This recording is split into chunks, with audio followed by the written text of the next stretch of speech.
If you didn't scroll way down in the news feeds, you might have missed it. It was something crazy and radical. It happened in London during a Black Lives Matter's protest. An unidentified white man who was opposing the Black Lives Matter crowd got in a fight and was in a huge amount of danger. Patrick Hutchinson, a Black Lives Matter protester, he grabbed the man, threw him over his shoulder, and rushed him to safety.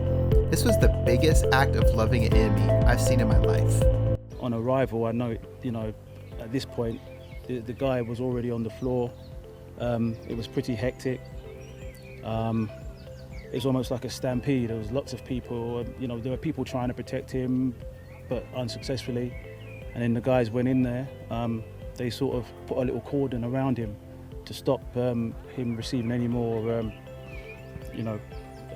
physical harm. He was still he was under physical harm. His life was under threat. And whilst they did that, I sort of just thought, well, if he stays here, he's not going to make it. So I just went under, scooped him up, put him on my shoulders, and sort of started marching towards the police with him, whilst all the guys were sort of surrounding me and protecting me and the guy I had on my shoulder.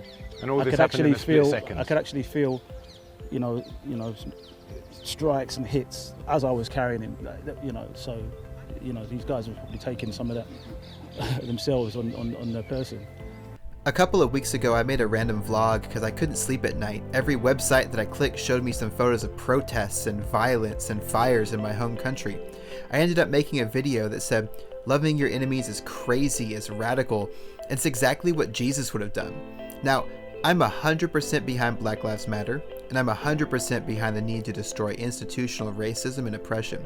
But Hutchinson's act is more radical and extreme than any protesting that's happened so far. If we are able to change the world, it's going to start with stuff like this. Actions of violence and protest and unrest may very well change policy, laws, and systems, but acts of love will change people's hearts, and that will change the world.